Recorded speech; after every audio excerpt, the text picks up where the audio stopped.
All right, folks, today we're in section 8.2 where we're going to find the volume of cones, and our essential question is how can I find the volume of a cone? And this is what a cone would look like. Got our little base here, a little point there, and I just connect those sides to it. And now I have a cone. All right. You may order a cone at Dairy Queen, but it doesn't come out to look like this, so you're not exactly ordering an ice cream cone there. You're kind of ordering an ice cream cylinder. All right, at that point, you might as well just get a Blizzard because those are the best there anyways, even though they're kind of expensive. Our formula today for finding the volume of a cone is the volume equals big B times H divided by 3. So the exact same formula as last time, except we're going to divide by 3. We're dividing by 3 because 3 of these filled all the way to the top would equal out the exact same amount of space as a cylinder with the same area of a base and the same height. Okay? Our height of a cone comes from the center and goes to the tip. That's our height. Over here, this is something we call slant height. That's the cursive L. Don't want to worry about that right now. That information is not going to help me. And then you're going to have the diameter or radius. I guess if they give you the slant height and like the radius and they don't give you the height, you can use Pythagorean theorem and work backwards since you were taught how to do that. But for the most part, they're really not going to do that to you. Okay? Big B still stands for area of the base. H is our distance here from our center to our vertex here. And we're solving in terms of pi still. All right, so maybe we'll just write those things down just to make sure we're on the same page. Big B, area of the base. Our base is still that circle. Our height is our distance from the center of the base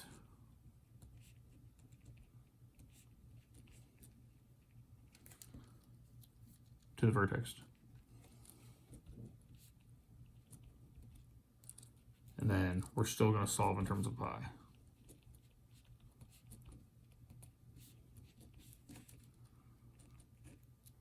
Okay, so let's do example 1. Oh, that's terrible. That's a terrible cone. Sorry about that. I blame the table I'm writing on.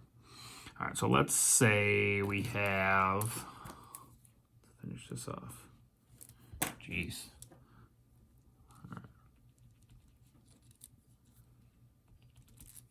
So let's say this is 10, this is 6. All right, so our height is 10, our radius here is 6.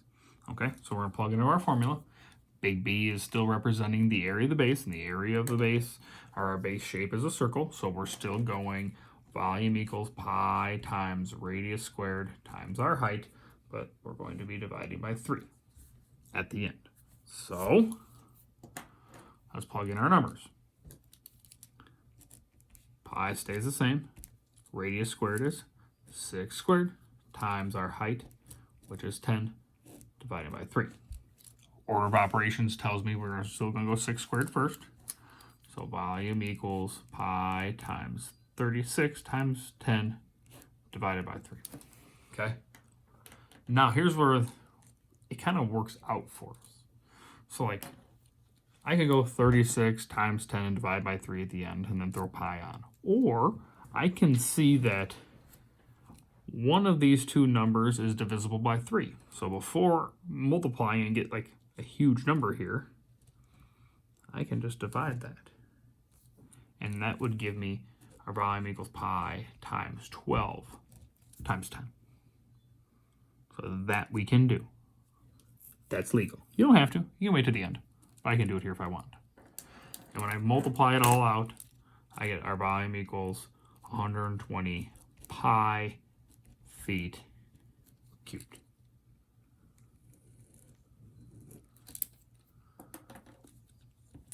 Let's try that again. Example 2. I ain't going to draw this one out this time. I'll just tell you. Our height, 6 meters. Our diameter, is 8 meters. Okay, so it's going to be volume times pi times radius squared times height divided by 3. So now, when I plug in my numbers, we'll go volume equals pi times our radius. This is our diameter, so we gotta cut our radius, cut that in half to get our radius, so times 4 squared times our height of 6 divided by 3. Now, right away I notice that I have a number that's divisible by 3. So I'm just gonna divide these two. So this turns into volume equals pi times 16 times 2. I multiplied 4 squared to get 16. I divided those together. 2. Now I'm gone with this fraction within our formula. So I'm just going to multiply them and solve in terms of pi. Volume equals 32 pi meters cubed. You know, now, if I had to use the information a little bit more, like it was a word problem, they're saying each cubic meter is worth a certain amount of money or to fill a pool or something like that. Each cubic meter is going to be charge you a certain amount. Then I'd have to multiply by pi and continue to solve the problem. But if we're just doing run-of-the-mill stuff, we can solve in terms of pi. All right, that's all I got. Let me know if you got any questions.